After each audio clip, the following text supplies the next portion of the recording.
kenapa Pak Presiden masih menempatkan orang-orangnya Presiden Jokowi di dalam lingkaran intinya. Ini menimbulkan tanda tanya, sekuat apa kelompok oligark di lingkaran istana? Kok tidak tersentuh, tidak digeser, dan lain-lain. Pak Wapres kita pernah kursus bahasa Inggris di Sydney,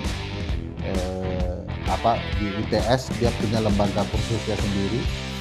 Nah, sertifikat kursus itu yang dibawa ke Kemendikti, yang merupakan orang Pak Presiden, Pak Nadiem, gitu ya. Pak Prabowo mungkin niatnya baik, tapi eksekusi di lapangan bukan orang yang tepat. Assalamualaikum Sobat DN.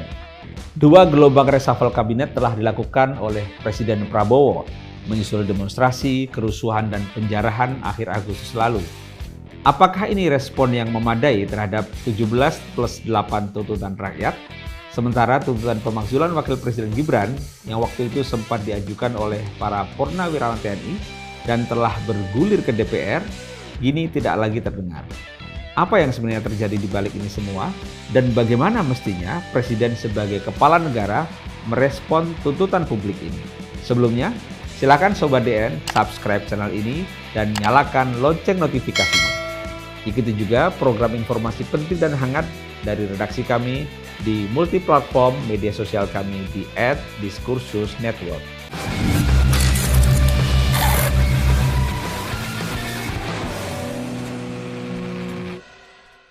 Telah hadir bersama kita ahli hukum tata negara dari Universitas Andalas Padang, Bang Ferry Amsari. Terima kasih Bang Ferry sudah memenuhi undangan kami. Sama-sama, Mas Ahmad. Ketemu lagi kita ya, setelah lama nggak ketemu. Lama sekali ya. Kayaknya Bang Ferry sibuk nih, sering keluar negeri. Terbalik. Oke, baik, kita mundur sedikit. Sebelum rame-rame Agustus, kita kan mendengar di media, di publik, bahwa ada tuntutan dari para purnawirawan TNI untuk memakzulkan Wakil Presiden dengan berbagai catatan. Kemudian sudah meluncur surat ke DPR, meskipun tidak dibacakan atau belum dibacakan oleh DPR. Tapi setidaknya sudah ada proses dan maju ke DPR. Tapi begitu ada kerusuhan Agustus, itu seperti hilang, digeser, dan tidak ada satupun dalam tuntutan 17+8 itu yang menyinggung soal pemakzulan Wakil Presiden. Nah, gimana tuh membacanya, Bang Ferry? Ya, kalau saya tidak ingin berpretensi bahwa ini upaya menghilangkan isu tertentu, tetapi mungkin ada banyak hal yang teman-teman ini lupa. Kalau Mas Aman baca tuntutan kami sampai ke sana. Kami salah satunya mengadili itu, Mbak. Tuntutan KALS ya? KALS. Bahkan ada yang lebih bahaya tuntutannya. Salah satu teman-teman yang menuliskannya itu bahkan memberhentikan Wakil Presiden, bahkan mempertanyakan sikap Pak Prabowo. Pak Prabowo juga dikasih beban tersendiri ketika itu. Nah, saya melihat memang dua hal ya kasus Pak Wakil Presiden. Satu, Pak Jokowi masih sangat dominan di banyak ruang. Kedua, Pak Prabowo tidak berani memperjuangkan aspirasi soal ini. Karena mungkin itu bagian dari hitung jasa ya, imbal budinya ya. Karena banyak faktor bisa kita ketahui bahwa peran Pak Jokowi memenangkan Pak Prabowo itu besar. Pak Prabowo sendiri yang menyampaikan kalau tidak jasa Presiden ke-7, tidak mungkin kita menang, hidup Pak Jokowi, gitu ya. Nah, di dua ini menurut saya sesuatu yang akan mempersulit gagasan mengungkap kebenaran bahwa kasus Pak Wapres memang kasus yang bermasalah. Tapi sebentar, sebelum sampai ke situ, ini sekaligus untuk katakanlah supaya publik juga didudukkan bahwa untuk proses pemakzulan kan tidak sederhana juga. Gimana proses katakanlah itu bergulir gitu ya? Dalam perspektif personal saya tidak berharap proses pemakzulan ini berujung dimakzulkannya Mas Gibran. Itu poin lain lah tuh. Yang saya mau dengan teman-teman adalah terungkapnya kebenaran. Prosesnya panjang karena harus ada usul dari 25 orang tertulis apa saja alasan pemakzulan di DPR ya? Di DPR, 25 orang di DPR ini. Kalau kemudian 25 ini sudah menuliskan, maka akan dibawa paripurna. Ini paripurna ini tidak mudah karena harus ada 2/3 atau setengah yang hadir, begitu ya. Nanti setengah lagi untuk menyetujui dari yang hadir itu untuk 3/4 dari yang hadir itu untuk menyetujuinya. Nah, setelah itu masuk ke Mahkamah Konstitusi. Di Mahkamah Konstitusi ini, kalaulah sebentar, tadi di DPR terus ke MPR dulu ya? Ke MK. Oh, sebelum ke MK ke MPR kan? Enggak. Oh, enggak, DPR langsung ke DPR MK. paripurna ke Mahkamah Konstitusi. Di Mahkamah Konstitusi akan keluar delik kewajiban melaksanakan sidang terhadap pendapat DPR yang menyatakan presiden dan atau wakil presiden melanggar hukum. Yang 5 hal itu, plus 1. Salah satunya yang perbuatan tercela dan lain-lain. Kalau dalam persidangan yang merupakan forum khusus, forum privilegiatum ini, terbukti bahwa presiden dan atau wakil presiden, salah satunya boleh, kedua-duanya boleh juga, melanggar hukum sebagaimana yang ditentukan konstitusi, maka itu akan dinyatakan bahwa wakil presiden atau presiden terbukti melanggar hukum dan dibawa kembali ke DPR. Dari DPR baru akan dibawa ke MPR. Di MPR lah ujung untuk menentukan dimakzulkan tidak makzul. Kenapa panjang? Karena memang kita punya pengalaman pahit soal pemakzulan. Biasanya politik selesai di MPR saja, ini panjang. Bisakah MK bilang terbukti lalu di MPR dinyatakan tidak? Bisa. Jadi makanya saya bilang secara konsep saya tidak terlalu peduli ruang politiknya bagaimana. Tapi saya butuh tahu bahwa memang wakil presiden tidak melanggar hukum, sehingga Pak Wakil Presiden juga punya hak membela dirinya di MK, begitu ya, bahwa saya tidak bersalah. Nah ini kan Pak Wakil Presiden pun tidak mau kan, kesan yang saya dapat untuk mengungkapkan bahwa saya tidak bersalah. Bawa saya ke MK gitu ya. Nah, karena 25 orang awalnya di DPR ini mudah sekali, Mas. Karena harus 25 orang diantaranya beda fraksi ya. Satu orang boleh beda fraksi. Jadi bagi saya ini mudah, tetapi sampai hari ini tidak terjadi. Padahal mudah sekali. Oke. Ada spekulasi bahwa kemarin beberapa anggota DPR itu katakanlah dalam tanda kutip ditarget secara individu bahkan itu bagian dari teror politik ya. Saya yakin nggak akan mungkin dibiarkan ya ada 25 orang minimal 2 fraksi itu mudah mengajukan ini. Tapi kan kalau aspirasinya disetujui oleh ketua partai bisa ini. Jadi terornya saya yakin malah ke ketua partai dibandingkan kepada individu-individu ya. Oke. Kalau misalnya ya, yang sekarang ini kan bergulir lagi nih. Ini masih soal Wakil Presiden Gibran ya. Soal ijazah yang kemarin bahkan KPU pun kemudian dalam tanda kutip turun tangan menyembunyikan informasi yang mestinya bisa diakses. Ya tentu mungkin beberapa informasi dokumen pribadi itu pribadi, tetapi kalau menyangkut jabatan publik tidak jadi informasi pribadi kan bisa diakses publik mestinya. KPU sempat mau menutup, kemudian buka lagi katanya. Jadi kalau pakai bahasa Al-Quran kan nikmatku mana lagi yang engkau dustakan, saya mau pakai diksinya ya. Dusta apalagi yang hendak engkau tutupi ya. Karena kemarin sebenarnya kalau mau kita mengungkap sebuah peristiwa, itu sebuah bukti petunjuk luar biasa. Yang mana tuh? KPU kemarin. Tiba-tiba mengeluarkan putusan yang berupaya untuk menyembunyikan ruang bagi mereka mengeluarkan alat bukti di persidangan. Ini kan gara-gara ada persidangan perdata, perbuatan melawan hukum, soal syarat itu.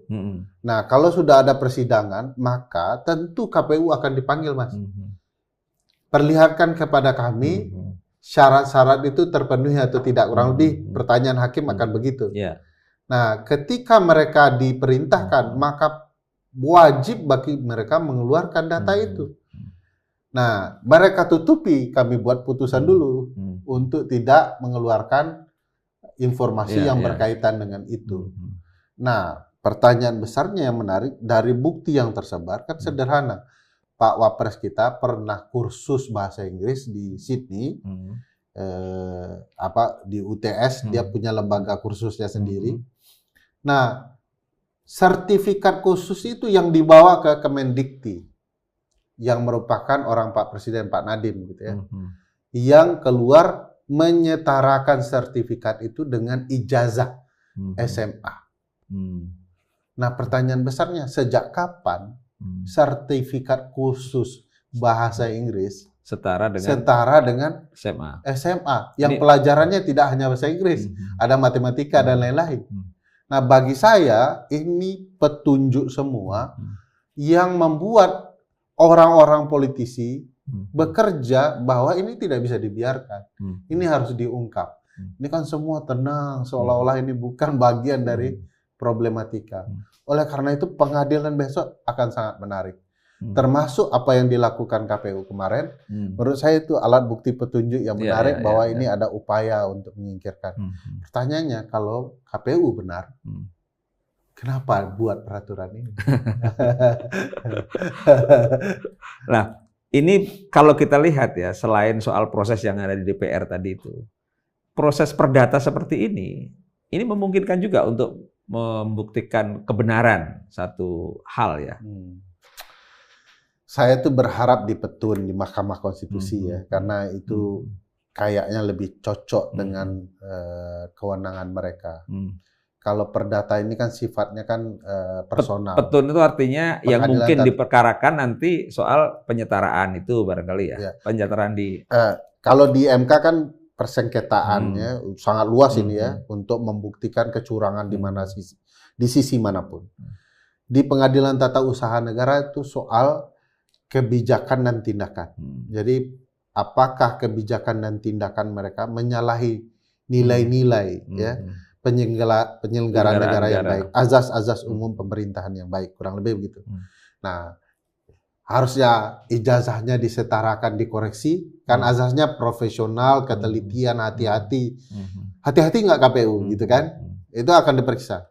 Nah, sekarang karena sudah ditolak kedua-duanya, publik lari ke perdata. Ada memang perbuatan melawan hukum dalam ruang keperdataan. Misalnya, apakah tindakan mengubah informasi soal ijazah dan lain-lain itu merugikan mereka? Apakah perbuatan melawan hukum itu merugikan publik dalam artian sifat keperdataannya? Bisa, tetapi itu tipis betul ya. Tapi itu terjadi, ini berjalan. Uniknya di perdata berjalan. Sementara di dua lembaga lain tidak berjalan. Bisakah setidak-tidaknya nanti akan terpaparkan kebenaran materialnya? Kira-kira kalau dalam bayangan kita bagi publik ya, ini kan ada ruang-ruang yang bisa dilakukan oleh publik, katakanlah pihak-pihak yang ingin mempersoalkan itu melalui PT UN maupun. Tapi tanpa dorongan yang kuat, katakanlah dari orang-orang yang ada di politik, rasa-rasanya juga akan berlarut-larut atau bahkan susah tuh. Bahkan kebenaran terungkap di pengadilan perdata nanti, dia akan kehilangan maknanya setelah terungkap. Ternyata orang politik mengabaikan, gitu ya. Karena ujung dari semua ini adalah mengungkapkan kebenaran permainan politik tingkat tinggi dalam pemilu kita kemarin. Kalau kemudian setelah dibongkar, teman-teman politik tetap diam diri, ya nggak ada guna secara konsep penegakan hukum ya. Tetapi setidak-tidaknya publik sekarang jadi puas. Betul. Dirty vote betul lah. Sebagai tokoh utama. Oke. Kita ingin bicara masih mengenai 17+8 tuntutan rakyat ya.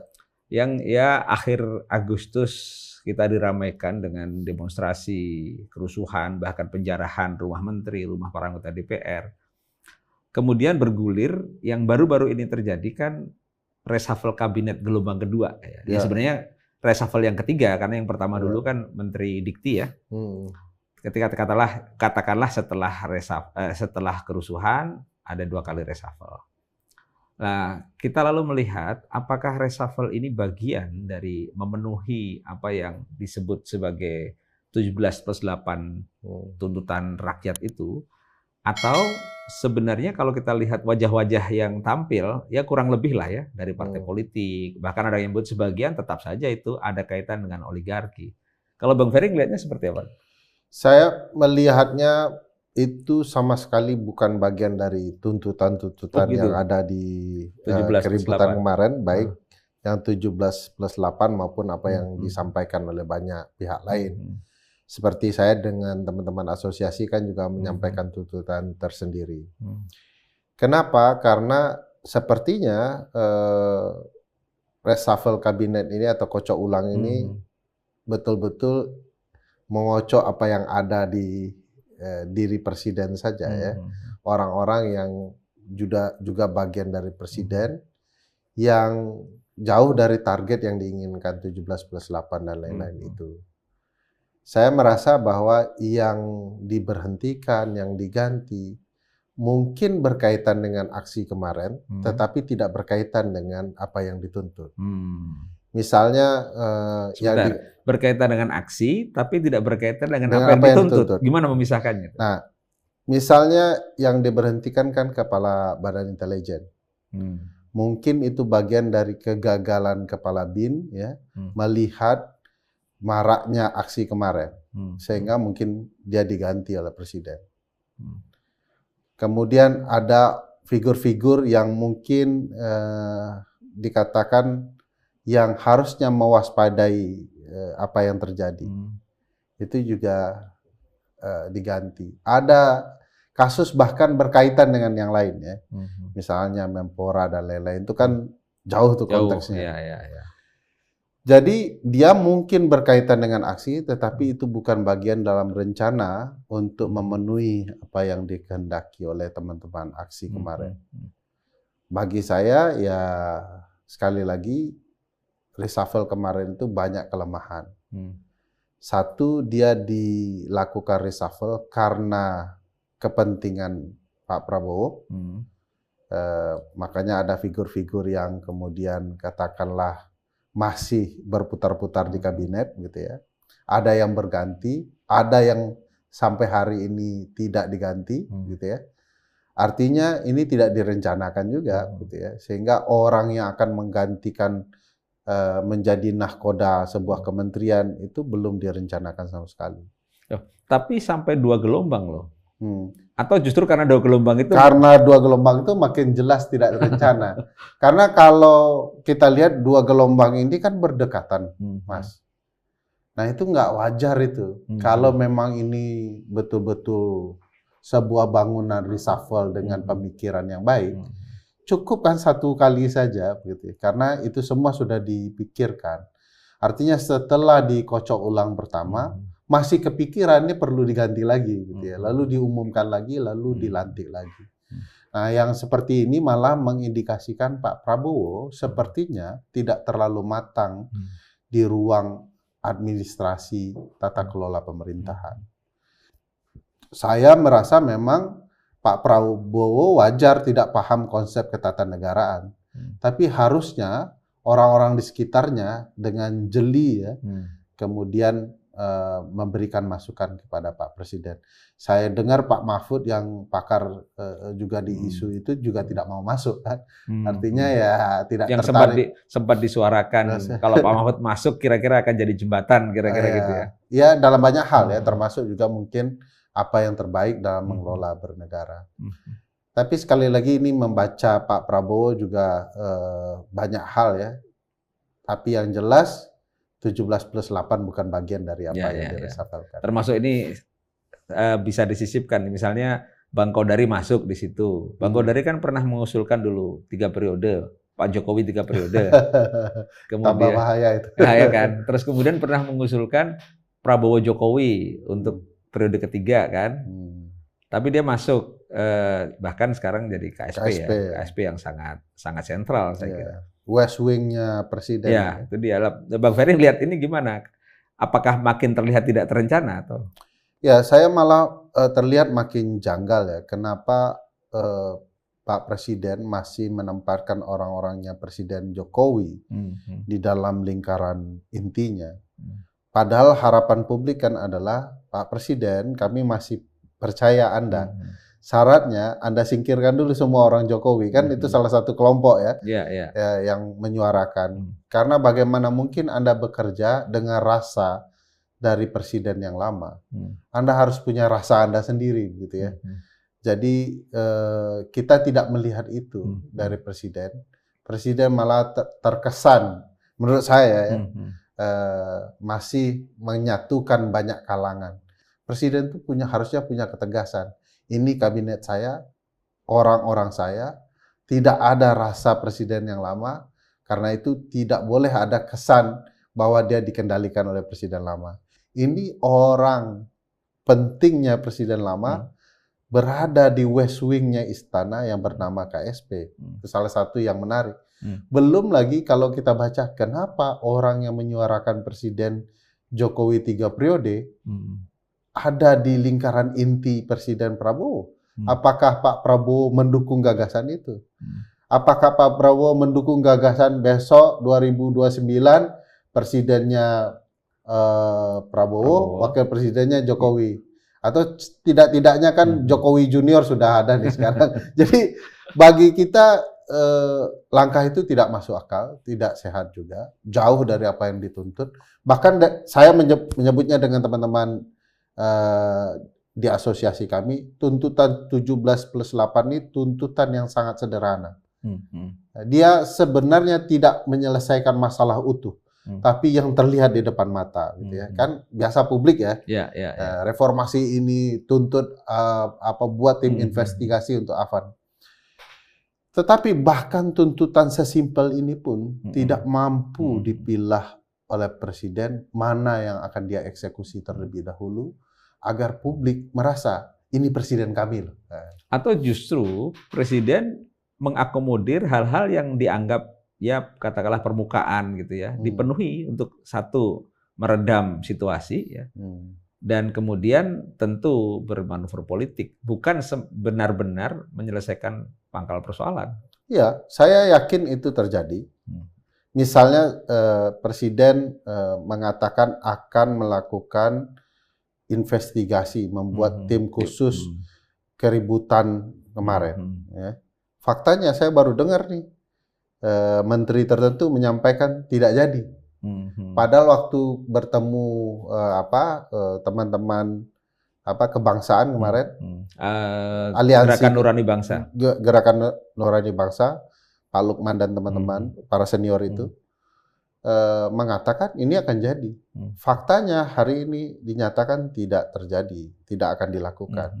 Jadi setelah suasana redam, seluruh kebohongan baru sedang diciptakan. Gitu. Tapi ada teman-teman yang bergabung, ada Komnas HAM, LPSK, Komnas yang lain bergabung bikin tim independen. Bukan itu berarti ya? Saya bukan tidak menghargai upaya teman-teman independen itu untuk mencoba membongkar apa yang terjadi. Tapi sekali lagi, niat baik saya tidak cukup, tapi kewenangan kuat juga penting. Ya. Ini kan yang mau diselidiki salah satunya adalah peran aparat penegak hukum, peran militer ya.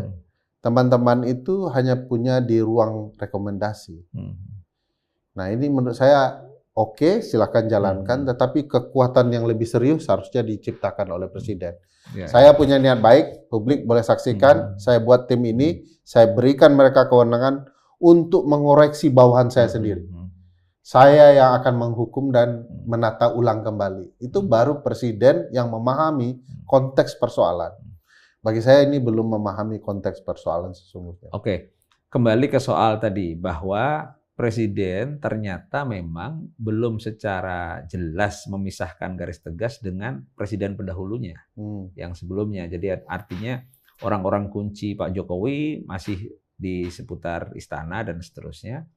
Nah, Pak Jokowi seringkali disebut tidak jauh-jauh dari teman-teman yang atau oligark atau oligarki ya. Nah, gimana memahamkan publik bahwa apa sih sebenarnya kaitannya antara Pak Jokowi, oligarki, sekarang ada Pak Prabowo, presiden baru yang mestinya punya ketegasan dan seterusnya. Gimana mendudukkan itu? Ya, kelompok oligark ini kan sebenarnya menempatkan kekuasaan cakar tangannya itu di seluruh lini kekuasaan. Dia bisa mengendalikan apa saja yang mereka inginkan demi kepentingan kekuasaan, kekayaan lah gitu ya. Dan itu terlihat dari figur-figur tertentu ya, yang katakanlah masih mendominasi baik di era Presiden Jokowi hingga Pak Prabowo. Kita misalnya masih mempertanyakan kenapa Pak Erick Thohir, saya ambil contoh ya, selain yang lain nanti. Pak Erick Thohir masih menjadi Menpora, men BUMN, padahal Danantara sudah ada gitu ya. Kerjaan Menteri BUMN tidak ada. Gitu ya.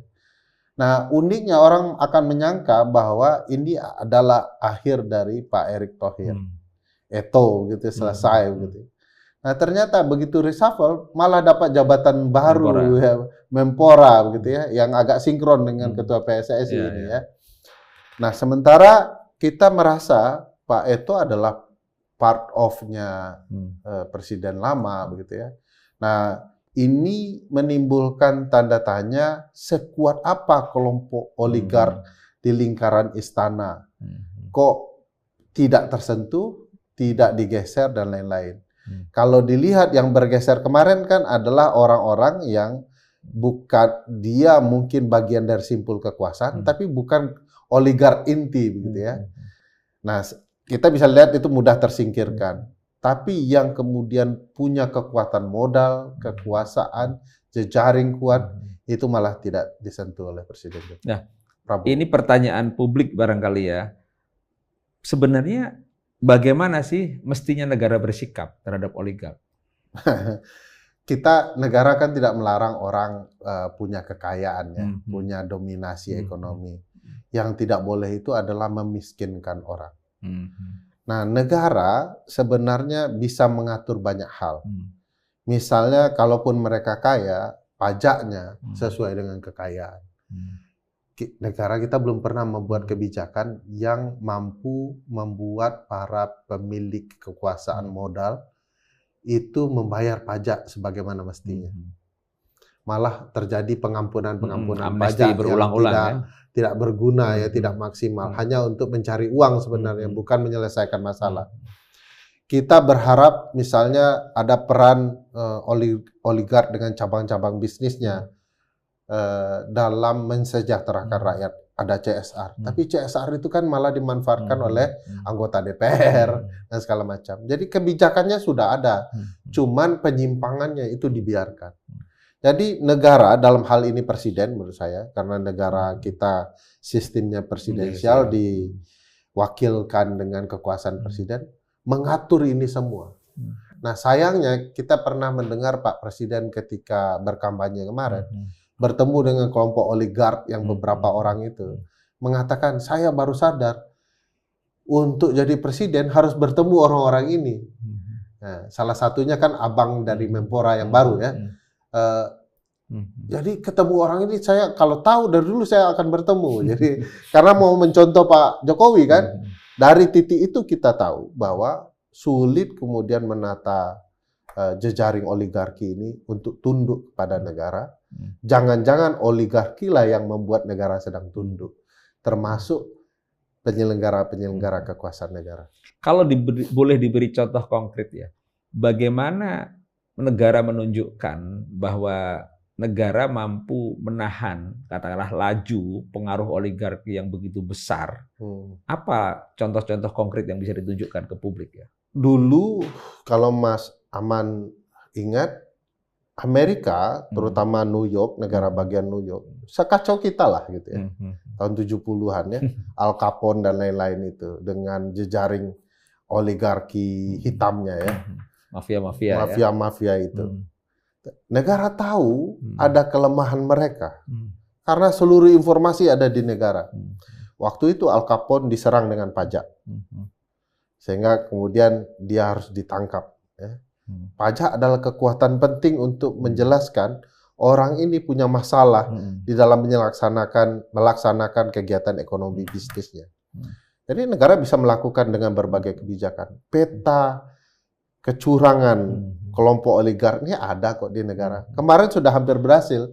Misalnya di Raja Ampat ya, dengan dihentikan, tapi kan hidup lagi. Jadi negara tidak tangguh-tangguh betul dalam hal ini ya. Nah, soal simpul-simpul mana yang dimatikan selalu dalam konsep negara yang berhasil adalah kelompok mafia bisnis. Oligark inilah ya. Nah, kita nggak pernah ke arah itu. Sebentar. Dalam beberapa saat pernyataan setelah kerusuhan, Pak Prabowo bukannya juga sudah menyatakan itu di publik bahwa saya akan hadapi mafia-mafia itu. Mendengar ya itu? Ya, saya mendengar itu dan Pak Prabowo selalu punya pidato yang luar biasa ya. Tetapi eksekusinya selalu jadi pertanyaan besar. Saya mau urai satu-satu sampai ke pidato setelah kerusuhan itu ya.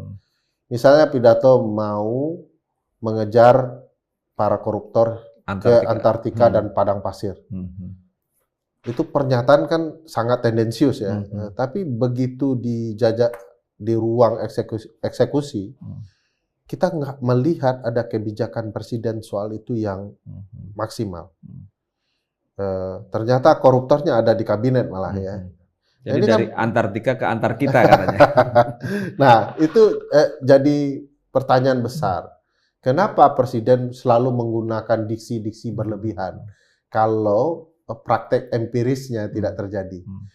Persis juga apa yang kita dengar ketika presiden bicara soal bagaimana menuntaskan kemiskinan. Kita tidak melihat praktik yang jelas. MBK itu bukan praktik menuntaskan kemiskinan, gitu ya. Itu malah menambahkan kekayaan orang lain dan racun bagi anak pelajar kita. Begitu pidato setelah kerusuhan kemarin, presiden sangat berapi-api. Saya akan berhadapan dengan jenderal-jenderal itu dan segala macam saya akan hadapi mereka semua. Tapi praktiknya malah menambah bintang-bintang baru gitu ya. Malah menempatkan bintang-bintang yang sebenarnya tidak efektif dan tidak baik bagi TNI kita. Kita itu cinta TNI kita, cinta polisi kita, tapi manajemen terhadap TNI dan kepolisian kita malah merusak mereka. Nah, harusnya Pak Presiden sudah punya poin tuh Mas Ahmad. Saya akan menghadapi ini datanya, saya akan mengeluarkan kebijakan begini-begini. Tapi sama sekali tidak ada.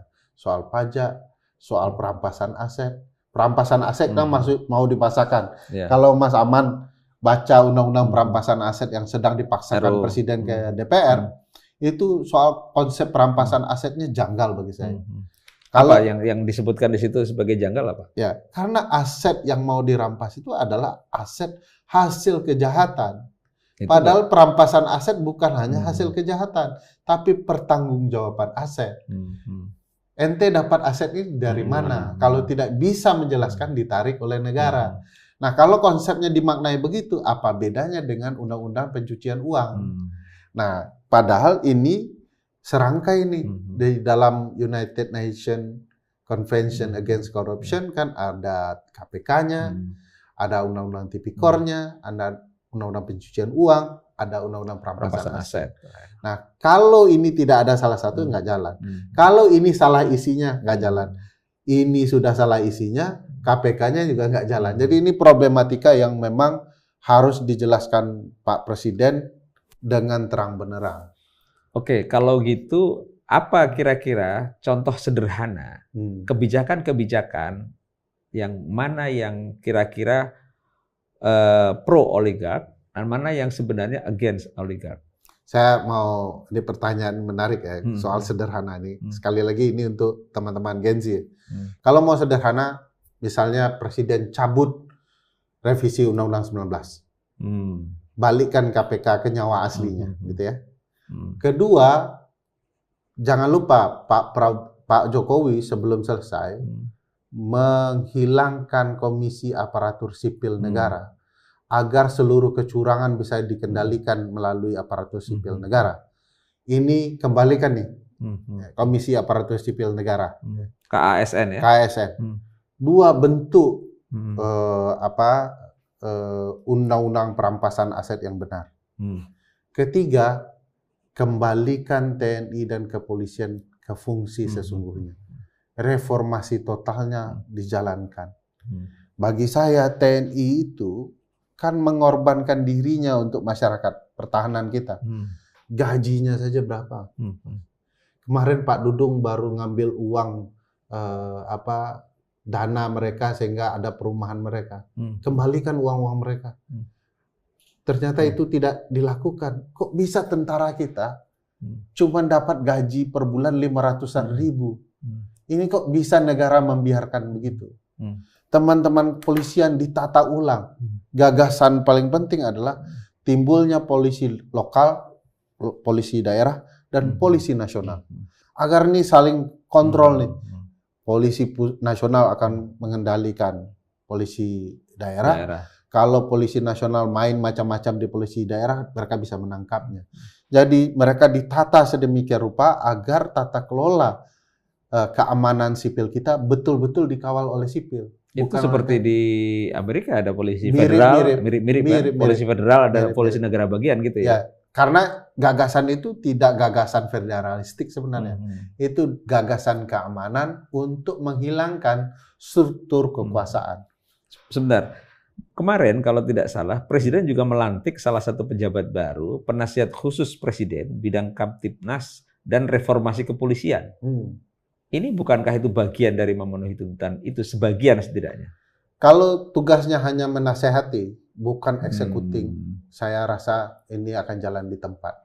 Presiden, kalau mau belajar berbagai reformasi kepolisian, kan selalu ada kelompok khusus yang dibentuk untuk mengeksekusi semua kebijakan. Dan itu akan mengubah sesuatu. Jadi masih jauh ya? Wah, masih jauh, Mas.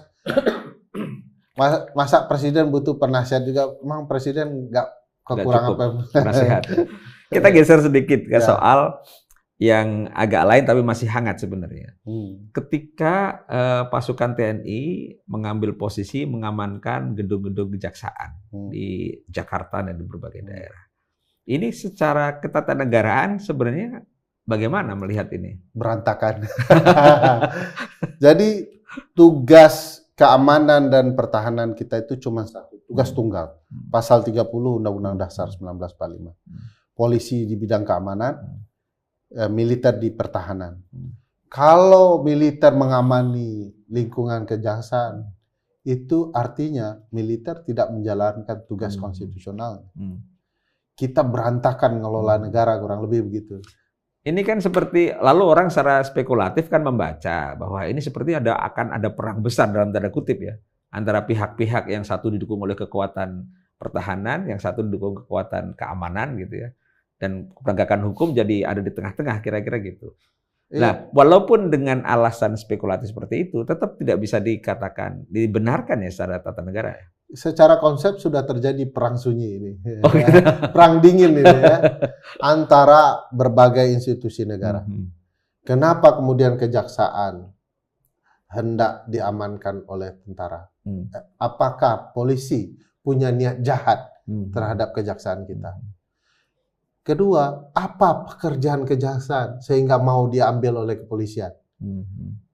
Lalu butuh keamanan dari militer. Sedang apa yang terjadi? Pak Presiden harusnya panggil tuh ketiga-tiganya. Kalian sedang main apa? Kenapa ini sedang terjadi? Pak Presiden diam gitu ya. Dan kita sadari ini semua adalah persaingan memperebutkan lahan basah di sipil. Selain kejahatan lain mungkin ya, saya tidak tahu. Tapi kita semua tahu bahwa dulu era jabatan sipil diambil oleh teman-teman kepolisian semua. Lalu tiba-tiba sekarang masuk pula teman-teman tentara di jabatan sipil. Kompas baru saja memberitakan ada 4.531 jabatan sipil yang dikuasai polisi kita. Sebegitu rusaknya tata kelola kita bernegara. Sekarang ditambah dengan teman-teman TNI. Ya, tiba-tiba ada Seskap yang dipaksakan undang-undang TNI-nya diubah untuk satu jabatan ini. Mas Aman bisa bayangkan negara ini buat undang-undang untuk meloloskan satu jabatan untuk diisi oleh satu orang. Ini persaingan merebutkan sesuatu. Tata kelola negara kita yang tidak becus. Kalau polisi mau ditempatkan di tempat yang benarnya, teman-teman TNI ditempatkan tempat benarnya, mereka harus diberikan kewajaran hidup sejahtera. Kalau enggak, ngapain orang mengorbankan nyawanya untuk mengaman kita, mempertahankan negara kita, kalau kemudian tidak dijamin kesejahteraannya. Gara-gara tidak dijamin, ini peran oligark juga ini.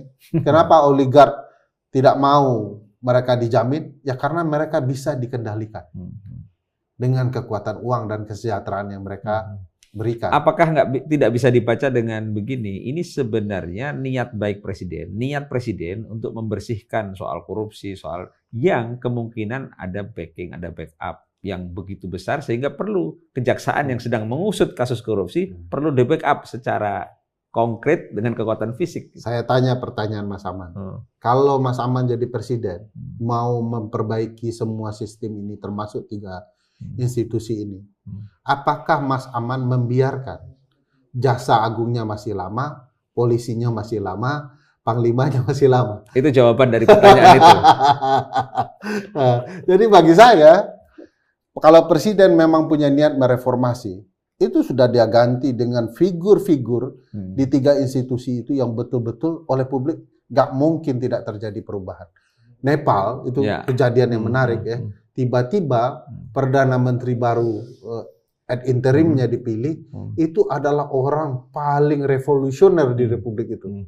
Dia melawan betul, dia pernah jadi Ketua Mahkamah Agung, dia pernah suaminya dipenjara gara-gara itu, dia juga pernah mau didelik dan dipecat karena itu.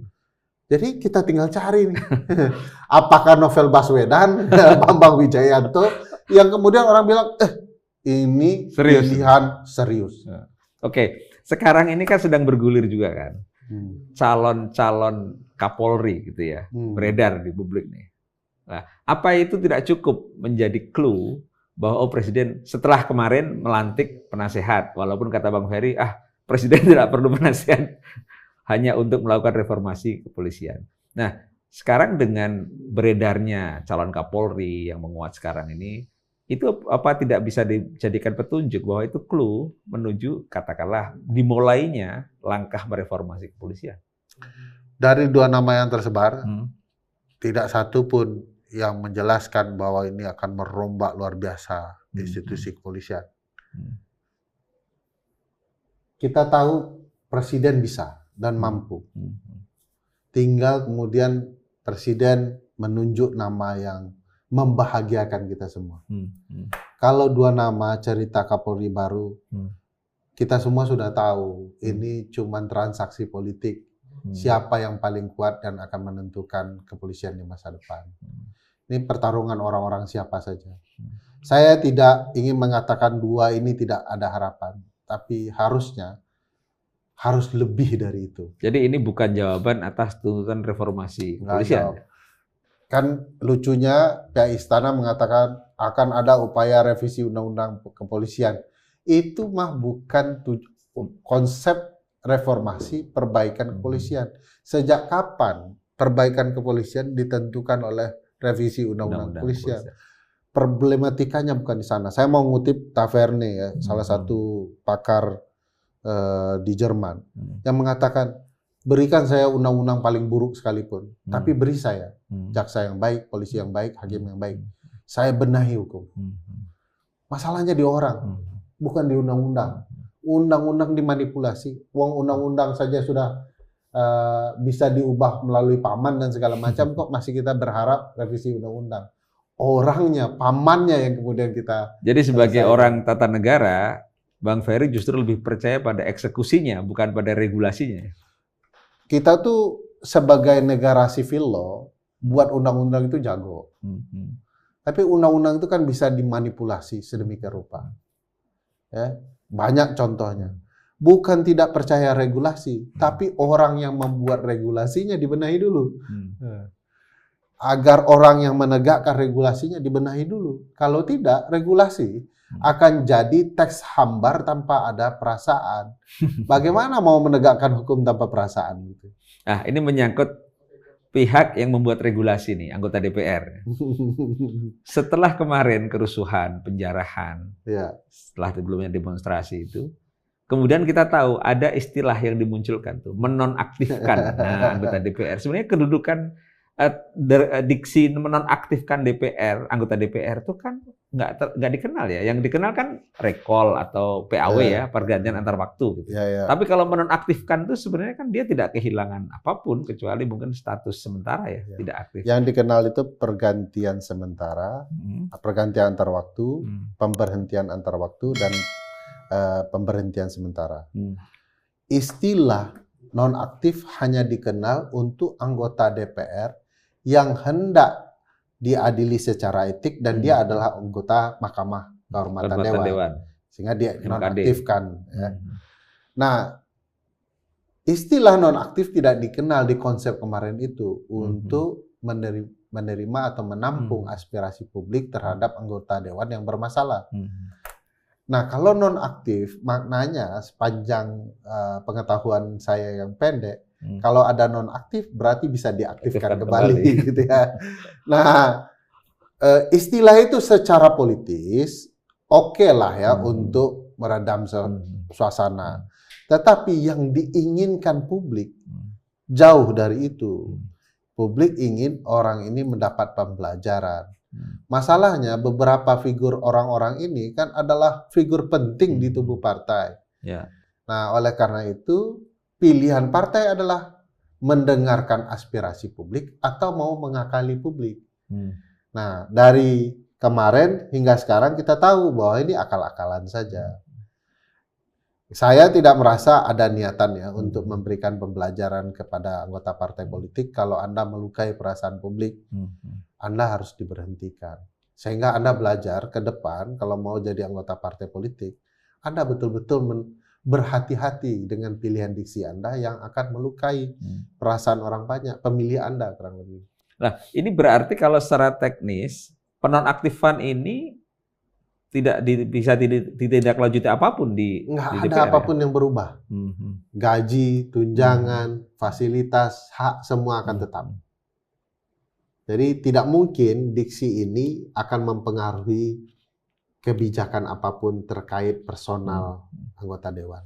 Nah, termasuk misalnya ya, kemudian diajukan ke Mahkamah MKD ya, oleh Partai Buruh ya. Saya dengar.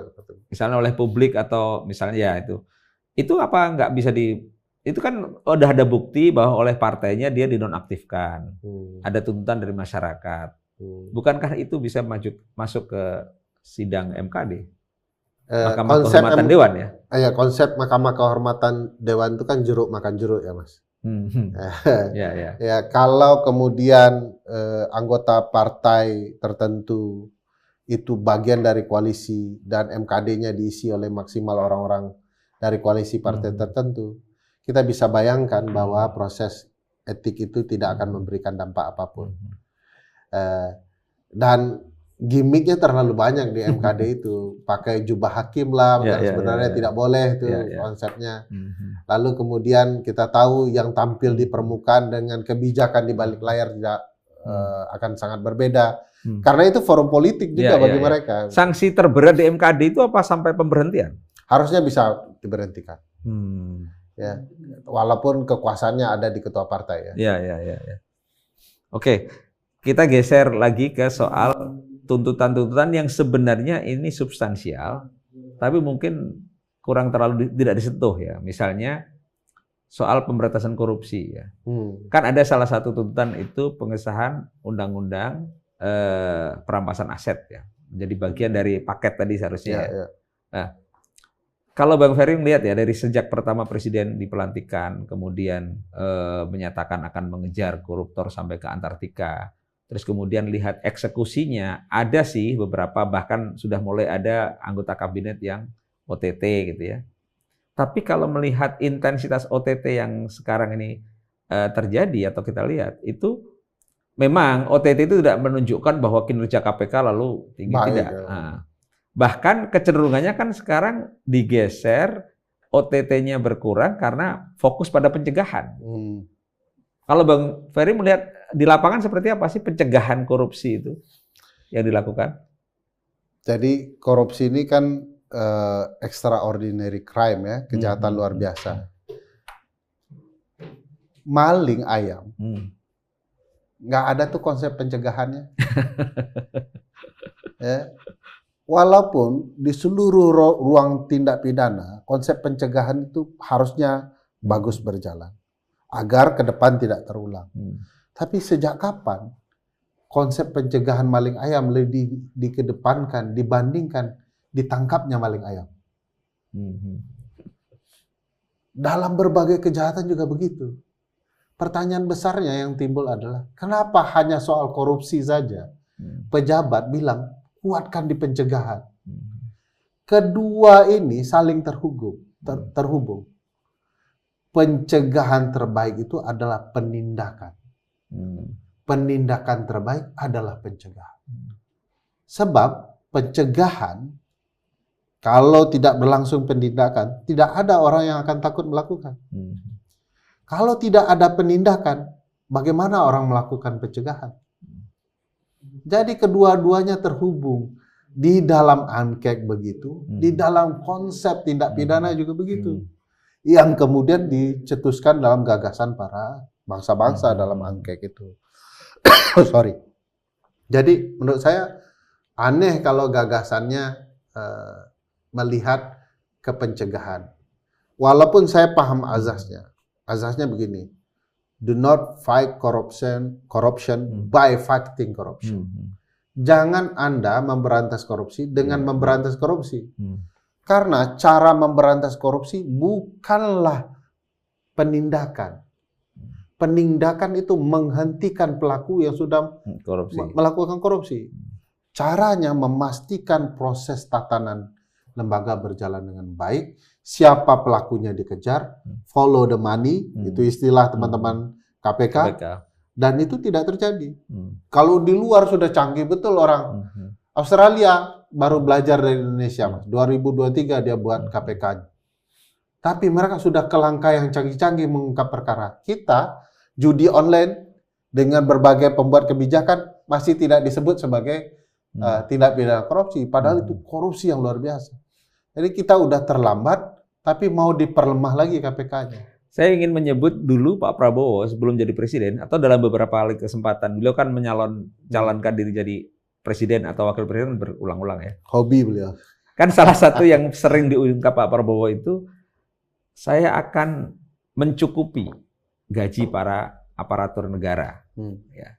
Dengan asumsi bahwa kalau penghasilan dicukupi, maka kemungkinan akan korupsi akan mengecil atau setidaknya itu bagian dari upaya pencegahan. Nah, dalam kaitan itu gimana Bang Ferry melihatnya? Satu saya setuju, tapi aplikasi implementasinya tidak terjadi. Misalnya Pak Prabowo menaikkan gaji teman-teman kehakiman, para hakim. Itu kata teman-teman kehakiman berputar-putar tanpa ada ujungnya. Maksudnya nggak segera dieksekusi? Nggak segera dieksekusi. Dan harus diingat bahwa problematika kita itu selalu suka membuat nomenklatur baru tanpa kejelasan. Misalnya mau mensejahterakan guru, dosen, hakim, polisi, dan lain-lain. Itu yang dibuat tunjangan gaji ke-13 lah, tunjangan P1, P2. Untuk apa itu semua? Membuat bertele-tele administrasi kita. Kalau mau mensejahterakan orang, hitungnya, satu, rumah jenis sejahtera apa yang paling layak? Angkanya berapa? Kebutuhan makanan, kehidupan mereka paling layak berapa? Pendidikan anak berapa? Kesehatan berapa? Kalau sudah diakumulasi, akan dapat tuh angka gajinya, Mas. Ya. Semudah itu kan? Kenapa tiba-tiba P1 dengan syarat, P2 dengan syarat, tunjangan ini dengan syarat, gaji 13, bla bla bla bla. Bagi saya, ini cara negara tidak pandai bekerja, administrasinya tidak pandai. Jadi kalau ini dilanjutkan, kita hanya akan berputar-putar di reformasi. Sekarang misalnya teman-teman prajurit TNI, teman-teman jabatan terendah di kepolisian itu, mereka butuh layak hidupnya berapa sih angka gajinya? Mereka bisa sewa rumah atau beli rumah itu berapa sih? Nggak ada data negara, Mas. Jadi bagi saya negara nggak tahu juga ini gaji orang mau berapa gitu ya. Oke, gagasannya sudah enak didengar, presiden bahkan pidato di depan para hakim semua. Tapi coba deh tanya teman-teman hakim itu. Itu memudahkan urusan atau nambah urusan baru. Ya, ya. Karena saya kan PNS berpengalaman ya, sampai sekarang masih PNS. Saya tuh heran dengan bagaimana cara negara bekerja mensejahterakan orang. Kenapa mereka membuat sesuatu yang mudah menjadi rumit? Dan itu yang terjadi. Pak Prabowo mungkin niatnya baik, tapi eksekusi di lapangnya bukan orang yang tepat. Pemimpin yang baik harus tahu anak buahnya yang mana yang paling tepat untuk mengeksekusi. Nah, sekarang kalau kita bikin pilihan ya, apa yang punya efek deterrence paling kuat di antara berbagai langkah yang mungkin bisa dilakukan? Apakah undang-undang perampasan aset, ataukah soal sumbangan partai politik, atau mungkin hal-hal lain, LHKPN dan sebagainya?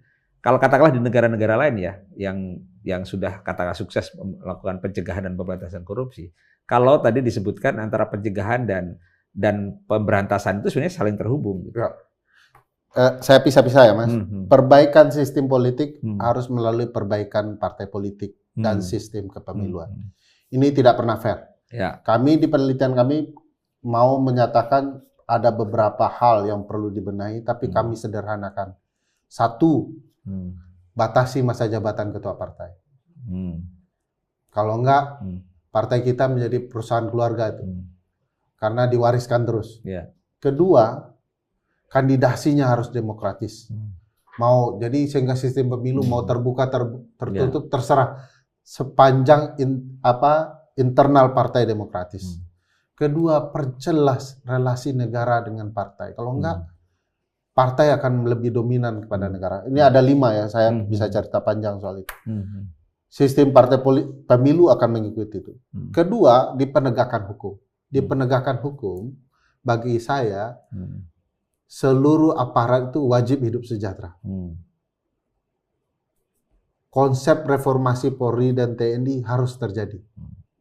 Pastikan peradilan independen. Saya mau mengusulkan dengan teman-teman, hakim itu cukup tunggal saja, tidak perlu majelis. Supaya kita tahu siapa yang bertanggung jawab di isu-isu ini. Jangan nanti kalau bertiga begini, saya kan dissenting. Nggak ada yang bertanggung jawab dengan perkara itu. Nah ini semua diperbaiki, tata kelola, sistem perekrutan dan segala macam.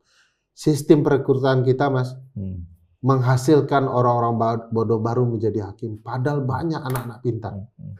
Sebagian teman-teman hakim balas setuju. Sistem kita berpola. Jadi orang tidak harus jadi hakim dulu langsung. Masa saya usulan jadi hakim tiba-tiba lulus pengalaman hukumnya rendah. Orang bisa jadi lawyer dulu, jadi jaksa negara dulu, baru jadi hakim negara. Jadi orang ini yang jadi hakim, dia sudah paham nih, lawyer itu sama jaksa mau main apa itu nih? Kan yang dilakukan dengan hakim tipikor, bukan? Di tipikor kemarin memang ada seleksi ini. Yang di luar hakim juga di luar bisa hakim, kan? Ya. Tetapi saya tidak melihat itu berimbas kepada proses peradilan yang lain. Bahkan ya tidak semua orang jadi hakim tipikor yang betul-betul punya kredibilitas tipikornya gitu ya. Nah, ini hakim. Nah, di ruang administrasi perbaikannya di istana. Nggak ada di tempat lain, pasti di istana. Cara paling sederhana, sederhanakan dulu kabinetmu, baru kau paham bagaimana menyederhanakan administrasi tata kelola negara. Ini pintu di istana itu banyak sekali, Mas. Ya. Di negara maju pintunya cuma satu. Ini ada KSP, ada Seskap, ada Mensesnek. Kemarin ada PCO ya. Sekarang masih ada. Masih juga ada ya, Virgin Coconut Oil ini kan. Jadi terlalu banyak pintu yang menurut saya membingungkan. Kalau presiden paham keluarnya kebijakannya pintunya mana, dia juga akan paham yang masuk informasi pintunya mana. Kalau 4, bayangkan Ferry Amsari mengadu ke PCO, presiden yang dia dengar KSP, gimana ceritanya? Jadi presiden harus menyederhanakan dulu, termasuk kabinet presiden yang ratusan ini. Kalau di kami dulu di penelitian mengusulkan 21 menteri. Nah, bahkan teman-teman kasihlah tambah sedikit, ada teman-teman yang mengusulkan 26. Ini akan lebih efektif bagi Pak Prabowo membenahi. Ingat, kita semua sebenarnya ingin ada pembenahan. Saya meragukan Pak Prabowo dari awal karena proses kecurangan pemilu yang luar biasa. Tapi saya dan teman-teman inginnya Pak Prabowo sukses supaya Pak Prabowo bisa mempermalukan kami, gitu ya. Itu kalian tidak terbukti semua. Karena itu harapan kami agar pembenahan ini bisa berlangsung cepat. Memang sepertinya sederhana kalau dimulai dari istana, menyederhanakan kabinet dan pintu-pintu istana tadi ya. Tapi kalau yang disebut Bang Ferry tadi ada beberapa hal, itu seluruhnya kan memerlukan regulasi kan. Nah, pertanyaan terakhir nih, sebenarnya proses legislasi itu biayanya berapa sih sampai kemudian satu undang-undang misalnya itu bisa dirumuskan, ditelurkan, diundangkan gitu. Saya pikir di Indonesia itu regulasi itu berbiaya mahal karena pembentuknya aja yang berputar-putar, bayar orang kemana-mana, tetapi tidak menghasilkan apapun. Kegiatan menampung aspirasi kemana-mana, tetapi bukan aspirasi bukan ini partisipasi bermakna, ya, gitu ya. Bukan bermakna.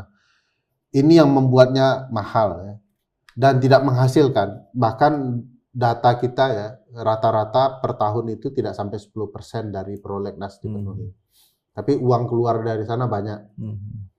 Nah, itu perlu ditanya teman-teman IPC ya, yang kemudian paham betul soal dana dan segala macam. Tapi mereka mengindikasikan nggak sesuai antara budget yang dikeluarkan. IPC itu Institute Parliamentary Center. Indonesian Parliamentary Center. Ya. Nah, ini problematika dalam pembentukan undang-undang. Memang butuh undang-undang, Mas. Tapi saya punya pegangan Taverne tadi bahwa untuk memperbaiki itu di sistem utamanya. Kalau di sistem parlementer, perbaikan utama di parlemen. Ini presidensial. Presidensial, perbaikan utama di presiden. Presiden punya 5 cabang kekuasaan yang kalau diperbaiki semuanya akan memperbaiki banyak hal. Ya. Kelima itu eksekutif, legislatif, yudikatif, diplomatik, luar negeri, dan pertahanan keamanan. Ada semua di tangan presiden. Tidak ada satupun di Indonesia ini yang tidak bisa diubah presiden dengan cara-cara presiden. Jadi kalau dari Bang Ferry, kalau mau sederhana, mulailah dari presiden gitu ya. Yes. Oke. Baik, terima kasih Bang Ferry. Perbincangan kita saya kira sangat bermanfaat buat publik dan mudah-mudahan kita ketemu lagi di Sumatera. Amin. Terima kasih.